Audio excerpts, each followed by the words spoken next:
So if we use astrology to start like asking questions, breaking structures, breaking habits and patterns that were passed down for eons, then we can finally start to really question even more and deeper, like who we are, what we're here for. Because I think that, and everybody is starting to get the sense that we're here for a lot more. Like our source is magnificent and way more a part of our lives than we ever thought before. And we're such an integral part of weaving the fabric of reality, and the fact that astrology are like these invisible forces, whether or not you think that the planets are actually making things happen or whether it's a symbolic language, forget that. I'm not even talking about that. It doesn't matter to me. Like some people get hung up on that. I'm like, it could be controlling things literally on Earth or symbolic. Either way, we're talking about it as if it's literal. And I see it play out in very literal ways. And so the way I think about it is these invisible forces at play, invisible dynamic. So metaphysical. Once I came into the understanding that they were real and that I could play with them the way that an actor plays with them on stage, the way that he makes an audience feel a certain thing, that's metaphysics. You're kind of playing around with physics at that point. That's what astrology is. It lets you kind of play with metaphysics. Hey guys, I'm Aubrey. On this show, we explore the intersection of mysticism, technology, art, and transpersonal experience. I'm an entrepreneur, author, and cosmic advisor, covering human consciousness and the larger forces shaping our collective destiny. Welcome to The Infinite Drop. No problem. Hey guys, today I'm with Mike Mays. You guys know him as Blue Collar Astrologer on TikTok and Instagram. He runs a landscaping business, trains jiu-jitsu, and reads the stars. His 65,000 followers across socials show up daily for his grounded take on how the cosmos shapes our everyday lives. And when I heard him talking about the Sabian symbols, I knew there was serious depth beneath his straightforward delivery. Mike, welcome to the Infinite Drop. Thank you. Wow, what an introduction. It's good to be here. Yeah, I love the Sabian symbols. You know, the Sabian symbols are these universal images that we can just let wash over us and let our imaginations wander. So they're universal images that go beyond the normal astrology, you know, zodiac signs and planets. And so that's what got me into them at first. But yeah, that's what really kind of set it off between us, was the Sabian symbol thing. So I know, yeah. So I think you showed up on my feed, and whatever that daily was, and probably because our phones are always listening to us, and I'm talking about the Sabian symbols all the time. The daily that showed up, you were talking about the symbols, and I was like, oh my God, this is so rad. Like I never hear anybody talking about this. yeah. So, and we'll get into that a little bit later. Yeah, I'm glad you found me though. Yeah, me too.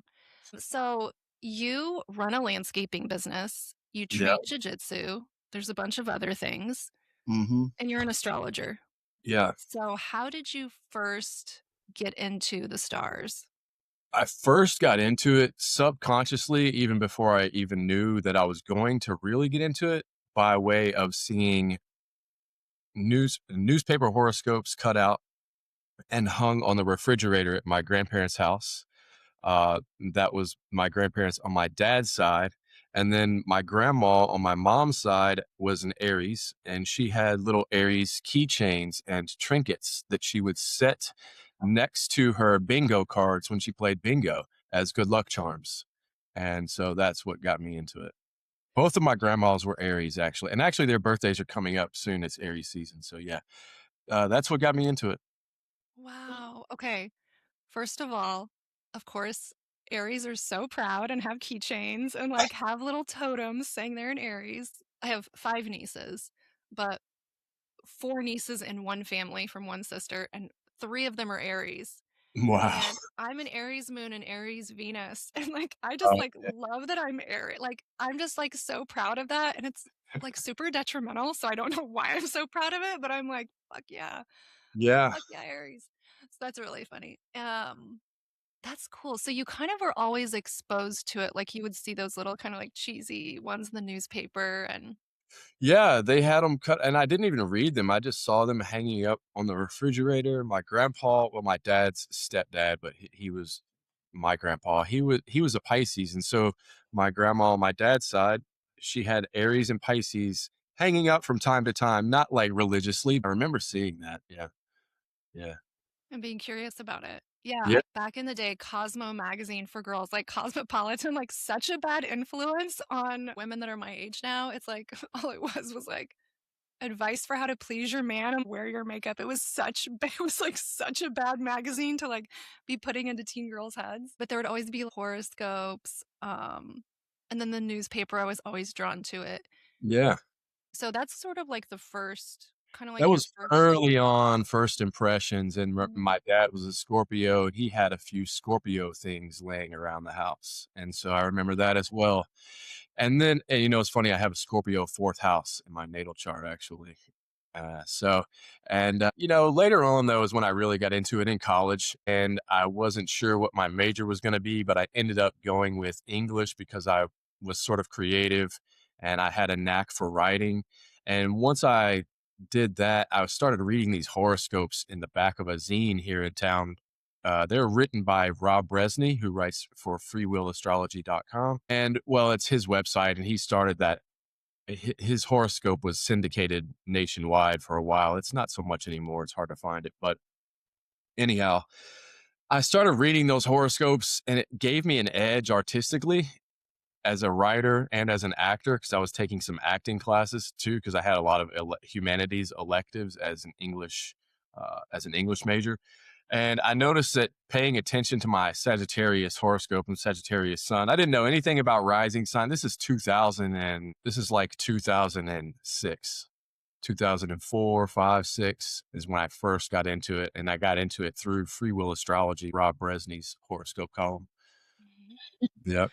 So then would you say from like that time, would you say like for 20 years you've been studying it or reading it, or would you say that it was sort of there in the background and then you went really into it more recently? It was sort of there in the background until around 2010. I got a birth chart reading from Rob's wife. He was advertising her services on his website, and she was a counselor, therapist, whatever. And she also did birth chart readings, and she was very good. She was very gentle, and she knew how to deliver the information in a way that was this, not like overloading. You know what I mean? this makes me think you have a really messed up chart. You're like, Well, she I was do. very gentle. I, I mean, I have a my fourth house is mysterious to say the least, and I have Chiron in the 10th and stuff, and so she pointed at a few things, but when she told me my rising sign and my moon sign, I was like, oh man, this makes so much sense just right away intuitively, and I didn't know a lot, but I just felt. I first knew I was a Leo rising, and my first love was a Leo. And I was like, oh, that makes total sense. And so I started putting the pieces of the puzzle together. When I found out I was a Taurus moon, I thought, wow, my best friend in childhood was a Taurus. And I feel now just knowing that in that moment, I thought, now just knowing that, I feel so much more grounded and comfortable in my body than I did Yeah. before. Because I was so fiery all the time, and I felt like I just didn't know how to ground that energy. So that was another layer, getting that birth chart reading, and that's when I started studying it. Like that's when I started Mhm. going to the library, getting lectures by other astrologers. There's a local society group here in Louisville, Kentucky, but it's not very active. I went to a couple meetings, but that was the very beginnings of it, and it's been a long process. That's awesome to hear just sort of where the seeds were planted and then, you know, that Yeah. starts to grow over time. There are many people who, start things and then immediately become really good at them. But it's really great to hear that this has been there this whole time because there Oh. adds like a layer of depth and perspective that astrology's becoming really popular. It Mm. was not popular and shunned, and then it was kind of fringe and weird, and then it was sort of like there was a couple people out there doing, and this is like as recent as 10 years ago, a couple people doing it out Yeah. there on YouTube, and Right.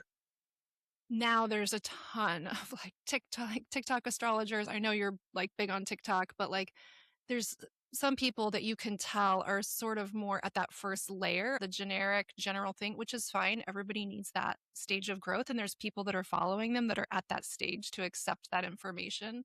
Yeah. But it's really great to connect with and share information with someone who has that depth and that experience over the long haul. Yeah.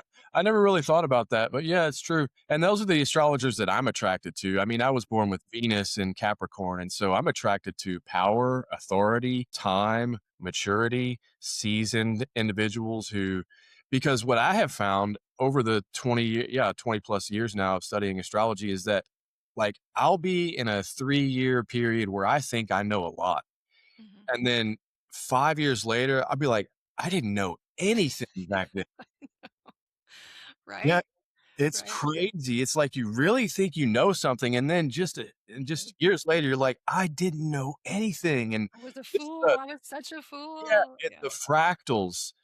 It's like a learning it. It's like you learn it in fractals, and you the I don't know. It's just ever expansive. You could learn it for a lifetime. There's something to the experience of learning it, applying it, practicing it, listening to others, also changing. That's what I love about myself. Not to gloat right now, but Gloat, gloat, I Mike Mays, do gloat. I do change and adapt my practice and my understanding of astrology as it changes and adapts. Mhm. And so like if you were to go back and watch my first video 4 years ago and watch videos between now and then, I've definitely changed a lot and I love changing. As Sagittarius is a mutable sign, and so I love changing what I know and what I believe in my philosophy because when I notice that some people get stuck in rigid, ways of doing their work or even creating videos because it's creative practice for me, creating the videos, but use the astrology as the anchor. Astrology gives us room to change and grow as individuals, just the way our chart is not a static thing. It's changing and growing and evolving. So I appreciate a firm foundation in fundamentals, whether it's Western, Vedic, whatever you're studying, have some firm footing in principles that are everlasting, that are not really going to change and shift from day to day, but then allow yourself to do like the fun things like the Sabian symbols, incorporate human design, explore other things. I think that that's good too. And that's what a lot of the TikTok astrologers do right now. It seems as if a lot of people have a lot of shallow kind of interests in and a lot of different things. And so, yeah, I have been one to kind of make sure that I have a firm foundation in the fundamentals and then going out from there. So, yeah, I appreciate that. And shallow interest, it's like that is a part of being young, right? Having shallow interest to figure out what you're into. So it's really great though to see and to know that if you're interested in astrology and you're seeing that and you're being like you're turned off by that, just know that there are people out there on the platforms. There might not be as many because you would usually be like in an older demographic to have that experience. And that's not normally what like especially that platform is kind of flooded with as Right. far as Yeah. like content creators. You just said something. I won't get it exactly right, but you said something like your chart changes over time. And I Hmm. think I know what you're saying. That's a really interesting way to put it because the chart is the chart. Like it's a blueprint. Okay, so I'm not masterful in the technique of progressions, but a progressed chart is where you think of it in terms of there's 1 year passing every day, and you could take your chart. And the ancient astrologers did this. They did progressed charts way back in ancient Greece, and maybe even before that. And I don't know this stuff super well, but from my understanding, your chart is not a static thing. It is progressing and evolving through time. And so someone might see their chart and be feel down and out or maybe just gassed up and hyped up about some cool stuff in their chart, but it's going to change and evolve. Like everything that rises falls and everything that starts at the bottom rises to the top. And you might think of your chart that way. And so I don't know, that just helps me. I don't know. I just like that. I appreciate that about astrology. I love that. That's actually different than what I thought you was very I hadn't thought about the like doing a like progress charts. That's interesting. I felt like you were talking about the fractals and like looking at yourself and I look at myself a year ago and I was like, "Oh my gosh, I'm like so wise now. I've learned so much." And I look back I'm like, I was a fool. I was a total fool Mhm. because your consciousness is expanded, your view is expanded, your perspective. So I thought what you were referring to is the idea that you will look at a chart through a Mhm. certain perspective at a certain point in time, but then Yeah. like for That me, I too. look at my yeah, I Yeah. look at my chart and That, I'm like, I just wasn't to that level to like yeah. unlock Yeah. Yeah. this Oh, is that for what sure. Yeah. yeah, yeah. So Yeah. I always find that so fascinating. And you said something else, but astrology is something that you can learn forever. And it's true, is that you can literally never like you will be learn it's like it's the same as looking up into the sky and seeing all the stars and the constellations. And you could go out every night forever and there's just going to be more and more and more to see. I keep thinking about our chat last week and how you shared that astrology has helped you become more sensitive and more in your body. Yeah. What's that connection there for you? You mentioned it a little bit earlier about your Taurus moon. Yeah. Yeah. Yeah. I guess that was maybe where it started. I think the fact that astrology are like these invisible forces, whether or not you think that the planets are actually making things happen or whether it's a symbolic language, forget that. I'm not even talking about that. It doesn't matter to me. Like, some people get hung up on that. I'm like, it could be controlling things literally on Earth or symbolic. Either way, we're talking about it as if it's literal. And I see it play out in very literal ways. And so the way I think about it is these invisible forces at play, these invisible dynamics at play. So metaphysical. Once I came into the understanding that they were real and that I could play with them the way that an actor plays with them on stage, the way that he makes an audience feel a certain thing. That's metaphysics. You're kind of playing around with physics at that point. And so that's what astrology is. It lets you kind of play with metaphysics. And Can you maybe explain that in a way? Because I know you took like somatic theater. yeah, so mm, let's just say an actor on stage is making an audience feel one thing or another, right? Mhm. Pulling on their heartstrings, making them scared, whatever they're doing, that the actor on stage is doing it through the words of the script and the action of the play. And and in a certain environment. Well, that's what we're living every day when we wake up and we do our routine and we go to work. We're basically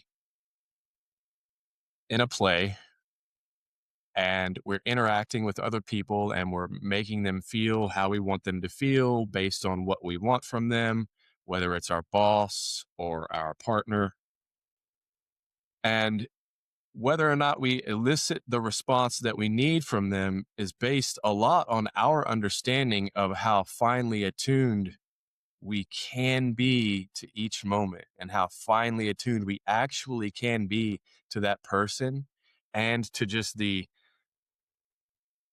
the rhythm of the day, which changes day to day based on the astrology. And then there's the rhythm of the hour. And then there's the rhythm of and then there's the rhythm of the week and the rhythm of the month, the rhythm of the Mercury retrograde, the rhythm of Pisces season, the rhythm of Virgo season. And so when you're in tune, at least even if it's a surface level layer, it's going to be in your subconscious.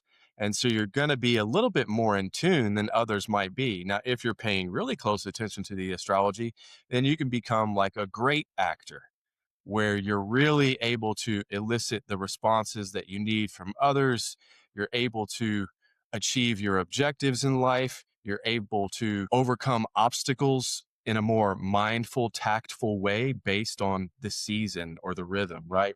That's what astrology really helps me do on a day to day, blue collar uh, attitude, mental attitude, thought, behavior, perspective. Astrology is all in there, laced in all that. And so that's basically how I approach it in terms of like that you're playing with metaphysics. It's a metaphysical art when you apply it and use it on a day to day level. And it doesn't have to be super dramatic, it can be very small and subtle. But knowledge and awareness of the seasons, the rhythms, the times to take action, to not take action, all these things can really help people in subtle ways and make them more sensitive. Yeah. Yeah. Yeah, that's what I do. I work with the cards of destiny, which is like the mix of astrology, numerology. There's the intuitive elements to it. Like we move through daily, weekly, 52-day time periods that are guided by like the planetary and the numerological influences and like the elements. Mhm. And yeah, definitely it's pretty like even before I knew about that system, I look back at my life because I'm a total archivist. I know what I was doing like forever. My calendar is impeccable. Like I love looking back and I have journals. Like I love just archiving my life. I don't, it's just it's probably all the Virgo. Um, and when I was little, I wanted to be like a secretary. I was like, I want to be a secretary. My mom's like, are you sure? I'm like, yeah, I want to be a secretary, a spy. Third one I can't say. Um, not a good thing for a child to want to be. But yeah, I was like, oh, I like, but I You can like say it. a stripper. I wanted to be a stripper. Before Yeah, I was, you know what's crazy, and I'll say it because you said it. When I was when so I'm 44 years old. uh, Okay, uh. um, I I was a Go. I was a teenager and in my 20s before smartphones, Mhm, mhm. before even before most people had cell phones, and I wanted to be a porn star. It's the Scorpio in your fourth. That's the problem. And man, my loaded fifth house has a lot to do with sex and sexuality too, and I've got like every planet in Sagittarius in my fifth You're house. so lucky that OnlyFans wasn't around because you would have been on that train. I would have been on that train, just completely selling my soul for Oh sure. my god, that's so Yeah. funny. Yeah, I feel like I have some mm, very like obvious placements in my chart for like absent or anti-father and like very very harsh things like that. And then your Venus and Moon nearly conjunct in the 8th house in Aries. So there's clues. There's Oh yeah. clues. There's Oh yeah. clues as to why these things Yeah. would have been coming up. Mhm. But yeah, I love like having a record of my life for better or worse, right? Because I've been somewhat of a maniac, right? Like, should I be preserving all this? Like, should I be setting fire to it before, like, whenever I end up dying? Um, but when you look Not back, me. Not me. I want it all in there. like, keep it all, keep it all. When I look back, though, it's alarming how accurate it is. And, I have clients that are from my kind of like business world side of things that are executives and they come to me because they know they've had a reading with me and they're like, first of all, I know already what's happening in the landscape of their life before we get on the call. I'm like, okay, so probably this, and this. Like, how do you know that? I'm like, because this is just a system. I don't know how it works. It's just a system. Fill me Mhm. in on the details. They fill in the details. And then I'm able to help them. Like I help people with divorces, knowing when would be a good time to serve, when somebody who's had an addiction may relapse. It doesn't always happen, but it happens with there's a pretty strong correlation there. And I can look back at my own life. I'm like, oh my gosh, every time these planetary numerological influences are in my life, this happens. I move, I get fired, I start a new job, I fall in love, I have Mhm. the worst year of my life. Like it's just on a pattern. Yeah. And knowing that it's so helpful. I plan my life around that. I plan my Yeah. life around astrology. And it's not like I don't not do things. Sometimes I not do things. If there's like really obvious aspects happening Yeah. where I'm like, that would just There's be obvious so red flags. yeah, yeah. I'm like, okay, I'm just gonna wait. I'm gonna hold off on that. But it definitely helps. It helps me, it helps my clients move with momentum and Mhm. sort of like dodge and weave around things or at least have awareness. So when it hits, you're like, it's cool. This is what's happening right now. I Yeah. mean, I had a client, she came to me and I was like, "Ooh, the next couple of years don't look, it's a little bit rough. I'm not gonna lie, it looks a little rough. So like get ready, get Mhm. reinforced. Like this is, these are when the breaks will happen, Mhm. but get ready and just kind of walk through the fire. Like this is that stage of life. And people appreciate that. They're like, thank you, because I would just think it's like if something goes on like for an extended period of time, like 2 years or 2.5 years, you can start to feel like, oh my gosh, I'm cursed, or when will this Right. end? Oh And yeah. just having the long view is super helpful for people. Yeah.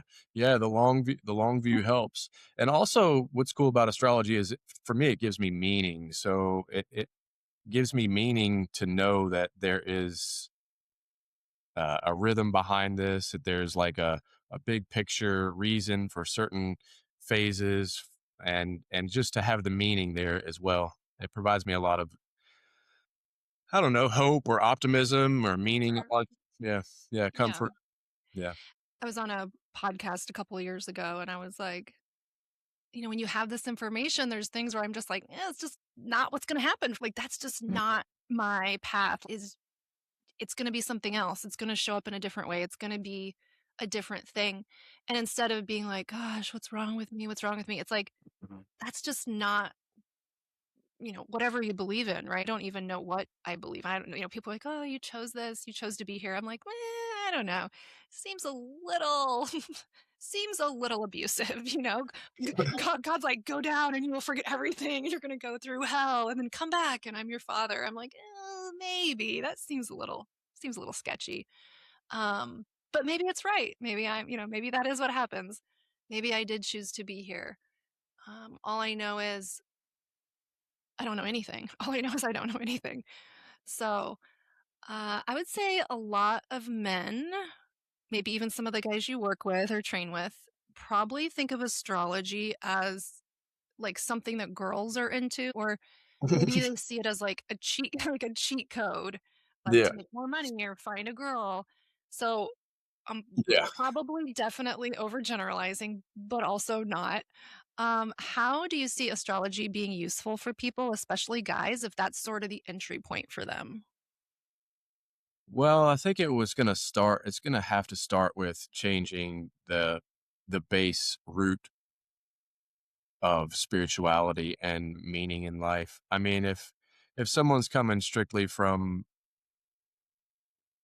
typical sort of Western mindset with no spirituality base or foundation, um, and any belief in any sort of system that is real, that's not scientific or not financial, and it's or tangible, and it's and its outcome. I think it's probably a lost cause to try to get those guys. But if a guy is somewhat believes in God or a higher power, is not too rigid and or stuck in their Christianity or whatever their religion is, I think that these guys can. Hold on, what we'll go. Let me focus on the question again. What was the original? That was awesome. Basically, a lot of guys. Oh, Here's what I would say to those guys. I would say, and there's a lot of like guys on a different spectrum out there. But for instance, some of the guys that I do jujitsu with are young. They're married. They've settled down at like God, an age I would never have imagined settling down at, say, young mid-20s or whatever. These guys want to start learning about astrology. If you're before your Saturn return, like buckle up. If you want to start learning about astrology and mhm. you're a man, you want to start using it and applying it. I don't know. That's rough because you're before your Saturn return, you're kind of just like, I don't even know how, what am I trying to say here?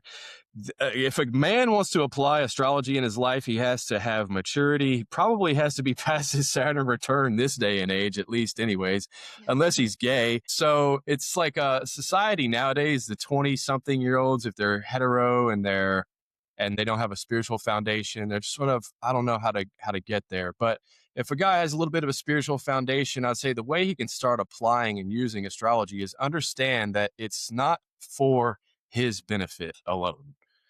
It's for the benefit of the world. And basically, also, he's not in control. And if he keeps studying astrology, he'll learn in 20, 30 years that like he's really not in control of anything. And so just understanding that, but understanding that you can work with the natural forces of nature. So, and that's all it is. It's just nature. And so the way that they can start using it is by, practically I would say pick a horoscope column or an astrologer that you like. Pick one. There's too many out there. Just pick one for now and start to develop a relationship with the material, whether it's a horoscope or watching their YouTubes or their TikToks or whatever. And just start thinking about it as much as you want. If you get obsessed with it, great. If not, just apply it when you can, and then just see if it works. I mean, see if it works for you. This might not work for some people. Some people might not have the capacity to really work with this stuff. I mean, it takes to really understand astrology and practice astrology, it takes spiritual practice on a daily basis. It takes grounding, being in your body. It takes an understanding of how your psychology is working. You have to really know yourself to start to work with it and apply it in a way that's going to be useful to you.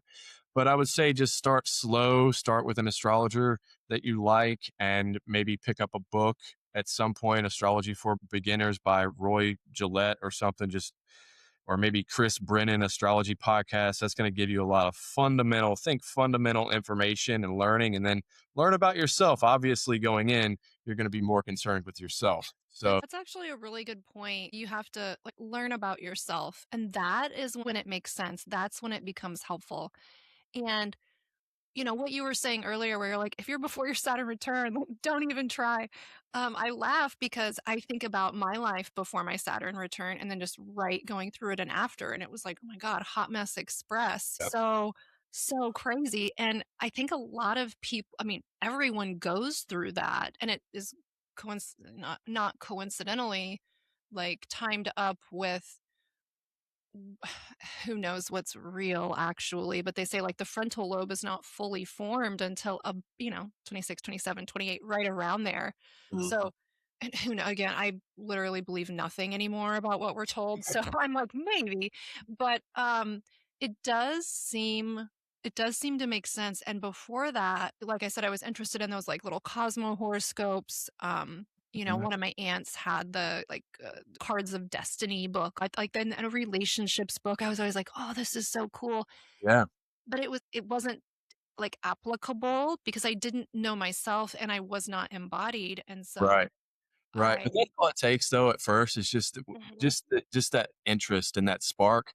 mhm. And I said that if they're before, if they're before their Saturn return, it's kind of a lost cause to try to learn it. But I started learning about it before my Saturn return, and I did it for an artistic edge. I mean, I still do it for an edge, and it gives me an edge in life. When you were talking about embodying it in terms of like we're on a stage basically every day. I forget his last name, but do you know this guy Jamie? He's in California and he teaches an astrology based acting program. Mm-mm. Do you know about this? Okay, you learn acting or astrology, I can't remember which one it is, through being the planets interacting on the stage. So it was a very interesting thing. Oh, I love that. Yeah, yeah. His name is Jamie something. I actually had a session with him. Hi, Jamie, if you're listening. Hi. Um, What's up, uh, Jamie? if you're listening, But yeah, I think that whatever the age, however the interest grabs you, that's awesome. I think if it grabs you, it grabs you. And I think that you can still work with it before you're 28. But when you hit about 28, 30, you just are a lot more invested in, I guess, in taking life seriously. And so it helps to kind of have a little bit more of a serious approach because it can be applied in ways that are, I don't know, it can really get you thinking about things, and really, you can really apply it in a lot of different layers in life. And it can really start to drive you crazy after a while. So I think apply it loosely, especially at first, because you're going to find that your relationship with it will change over time. But I think for guys who think that girls are into it, and I don't even really see many people really doing that. People who don't really believe in it aren't going to believe in it, but yeah, yeah. you know, yeah, Mhm. I don't really see that. Their ethics do become a thing at a certain point, but I think in the beginning, in the beginning stages, you're not going to be too concerned with the ethics of it. You're just going to be concerned with what your sign is That's so and funny. all that. So You're like, I know how to bring you down. Like, I have your chart. I can bring you down. You said something when we talked last week. about how astrology helped you connect differently with women. What's Mhm. that experience been? What did it actually look like for you in your life? I guess it would just be becoming more sensitive to the nature of life and to the nature of things in general, is that Mhm. I'm not a lone actor and I'm not the only person on earth. And that would be most obvious in my relationships and my relationship with my mom, and becoming a more sensitive person in general, just to the rhythms and of nature, I guess you could say, just made me softer and more receptive, a better listener, a better communicator. Yeah. What you were saying just right before this, really getting to know yourself, and then this all becomes more applicable or makes more sense. Hmm. That's really why I'm so fascinated with astrology. Oh my God, we've said astrology, or I have said it like probably 60,000 times this episode. Everyone listening, I'm sorry. I need to come up with like a code word now. I need to change it. I'm going to try not to say Yeah, it if possible. I'll be mindful of that now too. You'll see. Yeah. I got my Riverside podcast yearly wrapped. It was like your most used word. It was energy. And they had cut together, they would splice together every time me or our guest had said energy. And it was like energy, energy, energy. It was so annoying. I was like, I am actually the worst. So maybe Yeah. I'll have to bleep out astrology a few times. Anyway, what is so fascinating is that the study of the stars, like looking up, has always been a way to make sense of what's happening on earth throughout all the ages, and it's the basis of like every religious system. There's code words and other philosophies painted over, and different words are used, but it really is pathway in to your blueprint. It's looking at your blueprint and then going in to like understand yourself more. Yeah. And asking, what are we here for? Especially nowadays, it's like, seriously, look at our lives.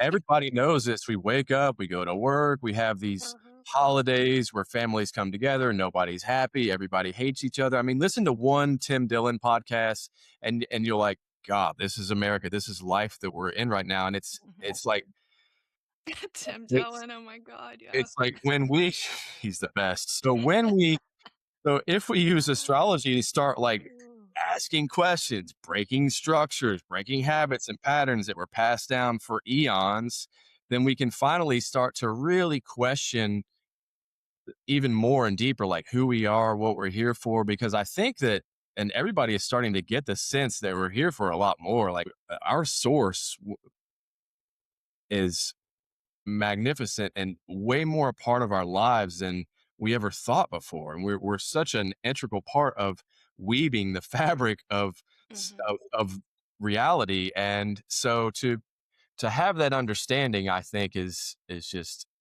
it's just what was your question? Well, I didn't ask a question. I just said something and then you just kind of jumped in because you wanted to say something. I was saying basically astrology is like the path into Exactly. like is the path into understanding yourself. And Exactly. you know, it's so funny, like Shia LaBeouf, who I used to be obsessed with Shia LaBeouf. Like I had the biggest crush on him when I was younger. And now I mean, gosh, can I say this? I can just say it. I still adore the guy. I mean, sounds like he may be an abuser, and I hate that. And that if that's a real, if that sounds like a real thing, if it is a real thing, I hate that. But there's something about him and who he is when you see him present that is so real and just no filter. And he's obviously genius. His mind works at a level that is very you don't see frequently. And he said something he got arrested at Mardi Gras. And the interview is comedy gold. If people have not watched the full interview with him right after his Yeah, arrest, I know what you're talking about there is with nothing better. Andrew.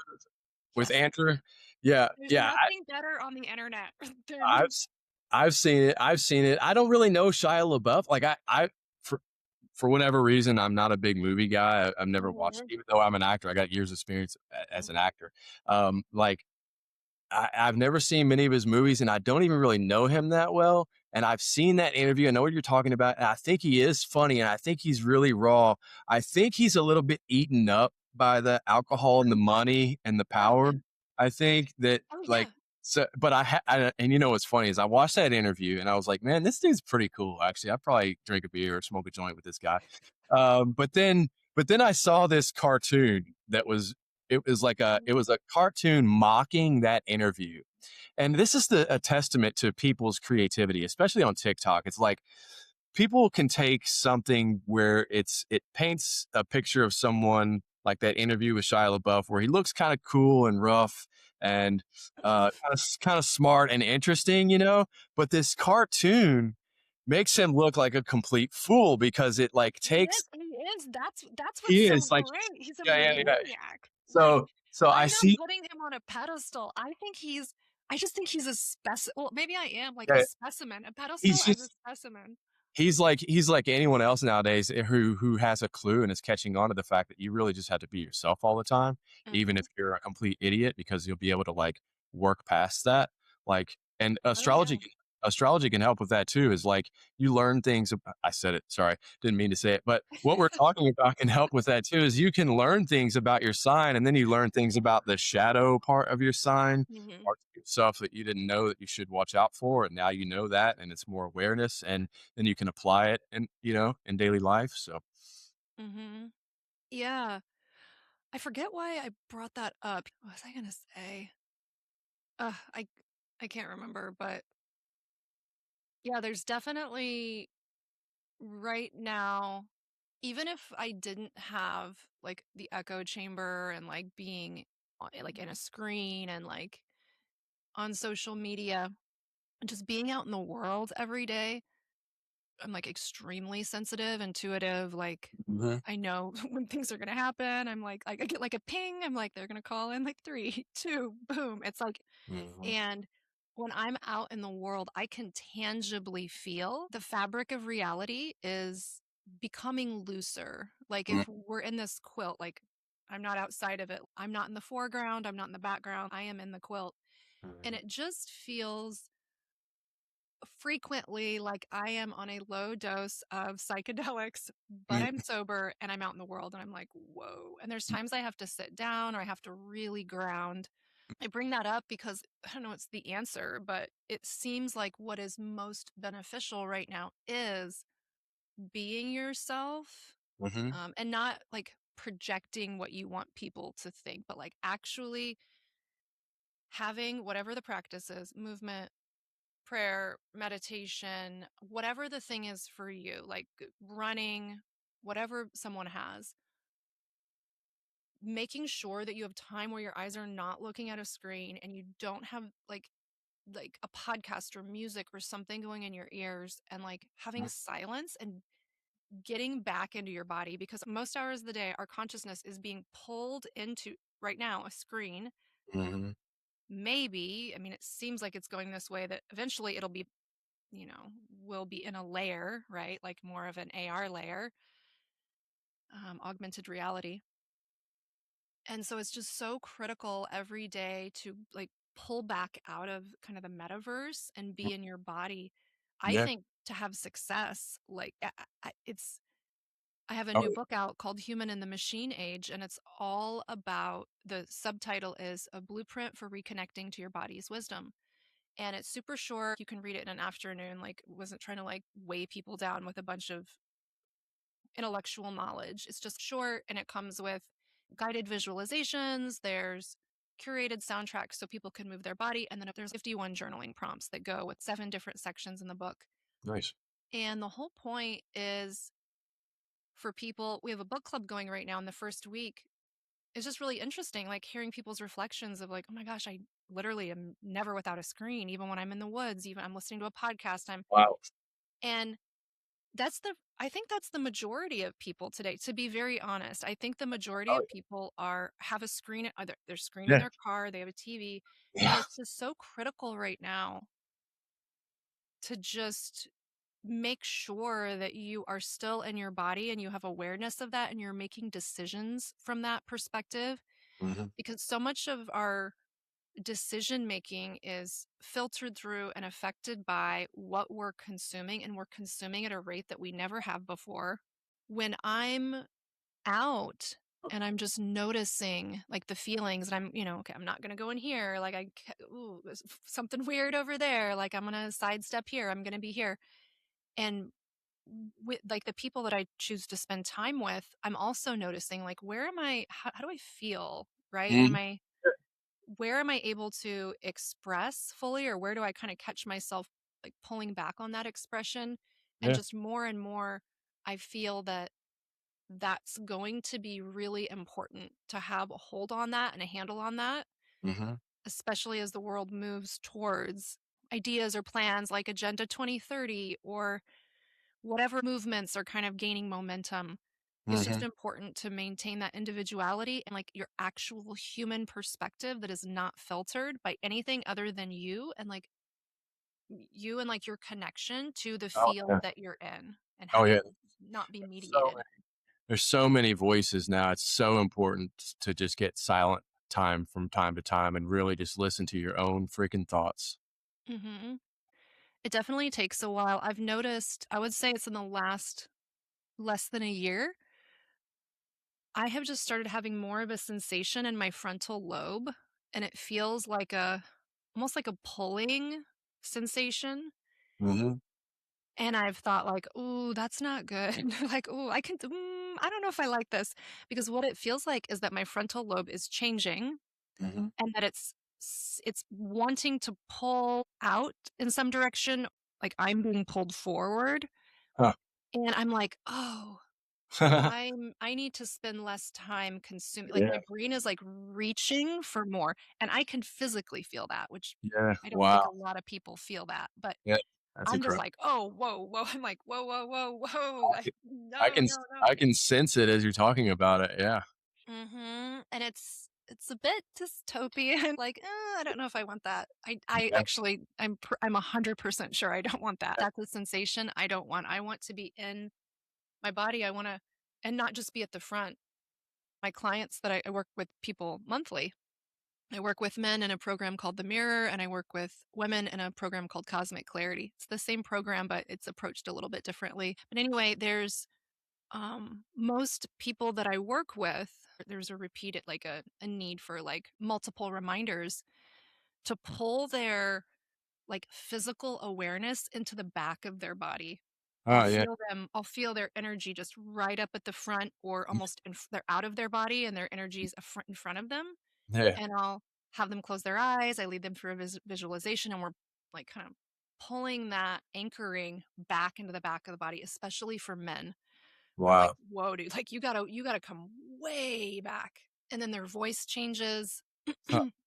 There's often because they're speaking out of a higher place in their body, Yeah. which is sometimes more mental or more like planning, like it's in the throat. They're like Right. planning a response from something they've heard. And it's like, hey, can you pull your energy back and be leading from like way lower in your root or your core or like behind the heart, anywhere that's a little bit lower than like right here. Yeah. So I have said, I mean, my mom can remind me, it was so long ago where I was telling her, I was like, the number one survival skill in the future, hands down, 100%, is going to be being able to discern between human and non human intelligence and human and non human energetics. She was like, "What Wow. do you mean?" And I was like, "I don't know. I'm just like very sure of this." And this is before, like, way before those words are even used, like before AI. Yeah. Not before AI, but before AI is a conversation. AI has been around for a long time, the government. But Yeah. what am I? Yeah. I heard Theo Vaughn say recently that on a podcast he was like, yeah, man, he's like, smiles are gonna the next exhibit in the museum is gonna be a smile, a human smile is gonna be a thing in the Yep. museum someday. Like, here, this is back then, because I mean, if you look at like the looks maxing crew community nowadays, and the a lot of these people, we're so scientifically minded, that even the experience of being in the body has become this like meticulous. Oh, I don't want a cortisol spike before noon, or, I don't want to, I gotta freaking break my jaw to make my jaw line match the dimensions of my face. And Yeah. It's crazy. It's even the human experience at this point for a lot of people, especially the younger generation, is an experience that is very odd and not very human-like. And so I think that even just like simple embodiment practices, breathing, breath work, meditation, the kind of thing you're talking about is going to be in very high demand going into the future. 9.99 on Amazon. Human and Machine Age comes with everything you need. So simple and easy. You don't need to come to the book club. That's just for people who like to talk about this stuff. Okay.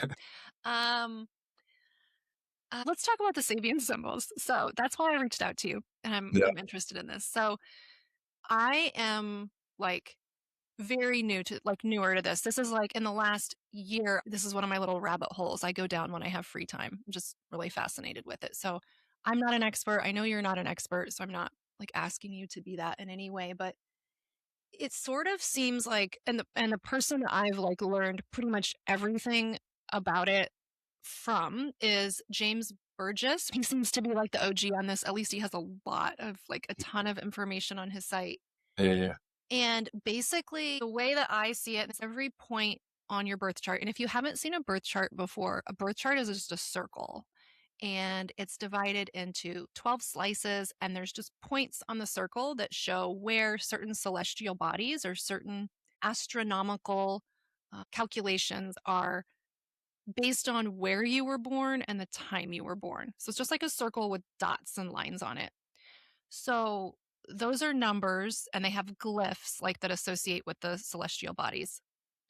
The Sabian symbols take those calculations and those glyphs and turn them into phrases. So there's like, it almost seems like Jungian in a certain way, like Jungian, and then there's like, but not. It's like Jungian if like Carl Jung and like a fairy tale or Yeah. like an ancient text like merged, and then they make a phrase about what that degree or placement means. And this wheel is a wheel, so there's 360 degrees. So like each degree, each degree has a phrase that's associated.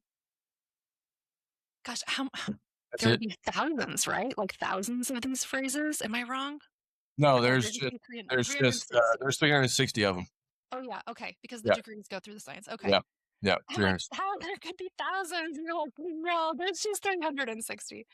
Um, so what are some like let's give some examples. Like do you know some new Sabian symbol phrases?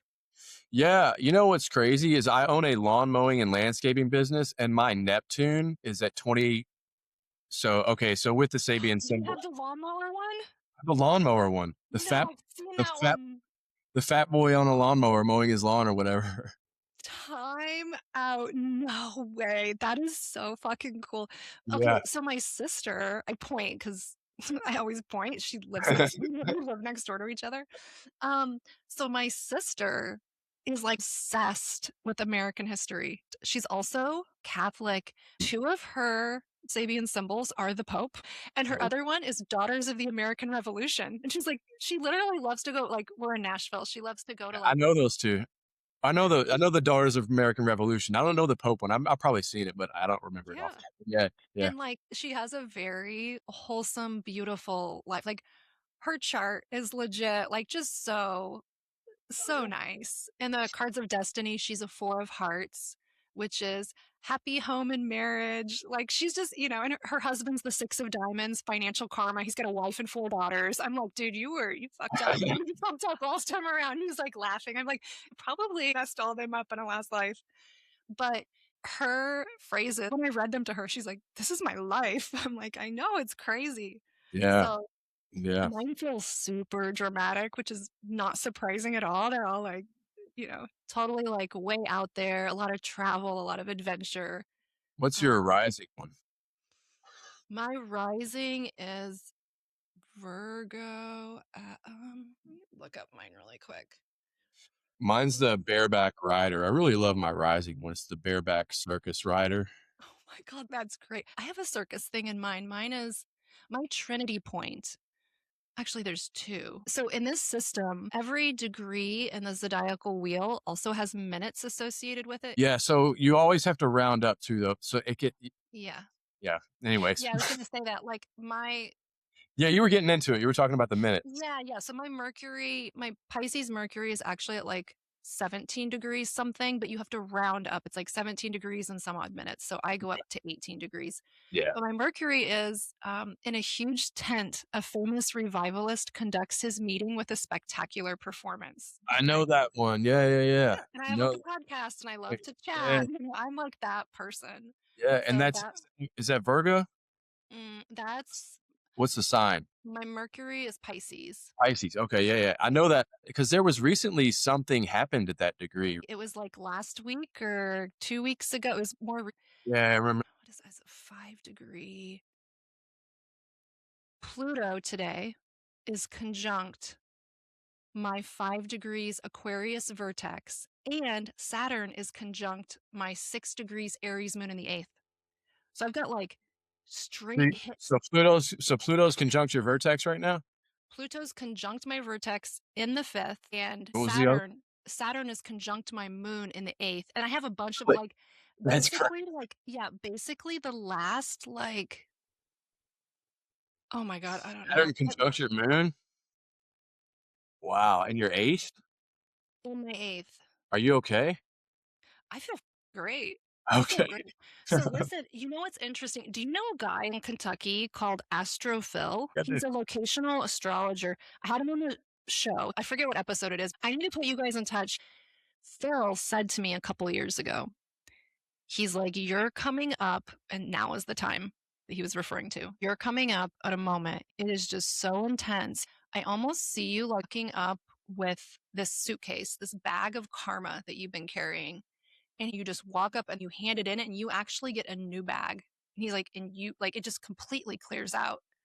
I was like, I hope so. Like that sounds legit. Like I will take whatever is in bag number 2, like swap me out. And I'll have to ask him if this is one of the things he was referring to, but I'm a 29-degree Aquarius sun with my south node 29 degrees sitting on top of that sun. Oh, wow. Um, yeah. That's where the new moon solar eclipse was. Yep. What was it? 28, but yeah. It was like 20. It was there. 28 Let's some just change. call it Yes. there. Yeah. Degree away. Yeah. Yeah. So Pluto in Aquarius sitting on my vertex point. It's a point on your chart where fated encounters will happen. Don't know how to do that. I don't know how to explain the vertex or the anti-vertex. I usually would just read it. If I'm doing somebody's birth chart and they're curious about it, I'll just Mhm. read it. I know it does have a lot to do with what you're talking about, like fate, destiny. Yeah, complete death and rebirth. That's what it is. A death and rebirth of your vertex. That's pretty incredible. And the reason you started talking about Phil whenever I asked you if you were okay because you're having a Saturn moon conjunction. That's tough. And Saturn conjunct the moon in the eighth. That's tough. I actually feel great. I feel like whatever. How long? Hold on. How long has Saturn been in your eighth? Not very long, right? It's just okay. So yeah. So you're Virgo rising. So I'm telling you right now, I just finished Saturn going through my eighth when it went through Pisces. It's gonna be different for you because it's in Aries. So it's gonna be like you're gonna enjoy the challenge of all the pain, the loss, the grief, and the sorrow, and the processing of deep traumatic experiences. What if I tell you that for some reasons I happen to experience my birth chart transits before they happen? I wouldn't And be surprised. But here's the thing. everything you just described, But you think so. But I'm telling you, no. I'm telling you, it's not over. Like I the I cried more the past 3 months than I ever have in my life. And that was Saturn at 28, 29 degrees of Pisces. In my eighth. And I lost my dad in 2018. And I lost my stepdad in 2020. And I did not fully process their deaths until the last 3 months. And I shit you not, there were a couple songs that really just like the tidal wave hit. And I have not, and that level of grief, I didn't know that level of grief even existed. Like that level of grief, I actually love it. Like that feeling to be able to have felt those feelings that I felt probably, it was like 2.5, 3 months ago. I'm telling you right now, the grieving process for me at the end of that transit. Now, I think it was Pisces, so it's at the end of the zodiac. For you, it's Aries, it's at the beginning. So you probably was, you have felt a lot of it already. I'm not saying it's going to be the exact same But for you, but but that'll be in a couple years, right? yeah, If you think right, about yeah, it.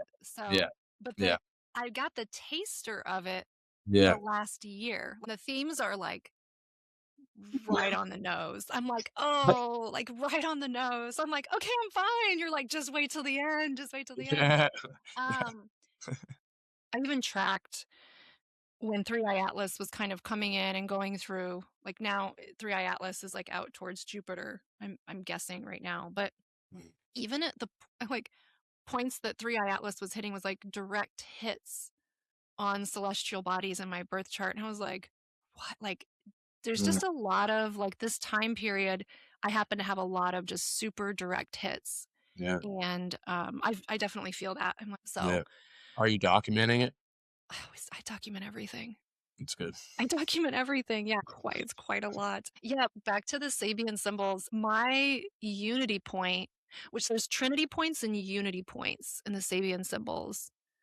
And my unity point is Taurus 24, and it's an Indian warrior riding fiercely, human scalps hanging at his belt. Oh yeah, I'm like, I like that one.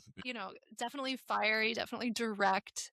Um, Many people do not appreciate me, my style, my vibe. Like it's not, I'm not like super, I'm not very Libra in that way. Mm, Um, and this unity point, I'm like, that tracks. I feel that. So yeah. if you guys haven't looked it up, it's very interesting. I'm thinking about using the Sabian, like people's birth charts, the Sabian symbols, and then having a workshop, like a Hmm. creative writing workshop where because I've Nice. taken the phrases and put them into a paragraph to like tell a story, and it's super fascinating. Wow. Yeah.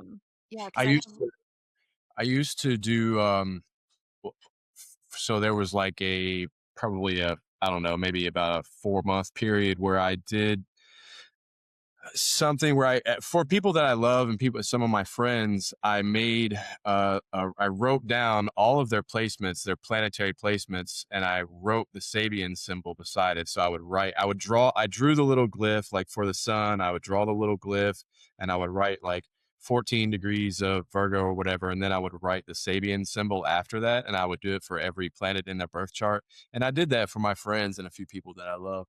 Yeah, I love it. It's just that's such a great gift. Like that's a really thoughtful gift. yeah. Yeah. Um, 'Cause it's just like it creates this mandala of like images. mm. Yeah, yeah, yeah. I think that's so crazy that would you say your rising was the lawnmower one? No, that was my no, the lawnmower is my Neptune, Oh, actually. the lawnmower's your Neptune. That's Yeah, so yeah. interesting. That's My rising is the one that I really like. It's the bareback rider. oh yeah. Yeah, Yeah. yeah. That one's good. And then if you want to go like crazy deep dive, which I like the crazy deep dive. The Elven star system Mhm. marks the position of like the sun and all the other elements on your chart. And there's like 7 key life lessons that fall below it. And then this guy that we're talking about, James Burgess, he has the belief that it's possible to like become totally aware of your soul consciousness by understanding these phrases and these levels, which to me is like very fascinating. Yeah.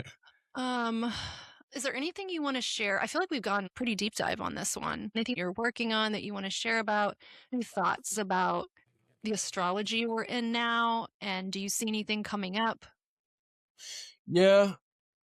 I mean, obviously we're in the middle of a global crisis, and I think that the astrology is right in line for like what's happening right now.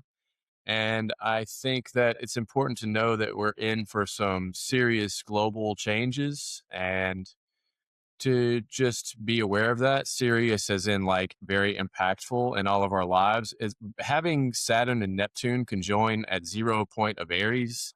That's when the collective issues and the global issues and the geopolitical issues come home to roost. Everything that's happening out there in the world shows up at our doorstep. And so I think it's just kind of important right now to be mindful, to be aware, to be sometimes cautious and discerning in our choices, and to kind of take life seriously right now, knowing that we're going into a completely different world. I look at the astrology and I have, I guess, optimism, probably because I'm just sort of a naturally optimistic person, but I think that it's going to be harder before it gets better. And a lot of people, you hear them, they're like, God, when's the astrology going to ease up? When's it going to ease up? But like, it's not going to ease up for a while. It's going to get more intense. And then April is going to be really intense. July is going to be really intense and very epic. And so, Very epic. Oh, that's yeah. strong. Jupiter opposed Pluto. So I guess just everybody out there, it's not really going to ease up. Just frame it differently in your own mind. Mhm. It's Yeah. just different. Like, whatever it was before is gone, and now this is new, and we're just like Yeah. baby deer with our legs all wobbly, and there's, like, things flying over our heads and, like, hunters out there. It's kinda like, to, like, get your footing, and then we'll figure out where, like, the best parts of the forest to hang out are. But right now, it's just sort of like, "Oh, what's happening?" Yeah. So, Yeah. okay, where can people find you? What should people know? You can find me on Instagram or TikTok at Blue Collar Astrologer. I do birth chart readings, so please reach out for that, or a transit report reading. I will be your best cheerleader ever. And you can book those on my website. And then the link is also in my bio on my profile, social. And that's it. Okay, thank you so much. This was awesome. I loved having this conversation. I love just my fish loves to swim. So, You're welcome. Thank you. okay, peace. See ya. Keep exploring, keep questioning, and stay immersed in the infinite drop.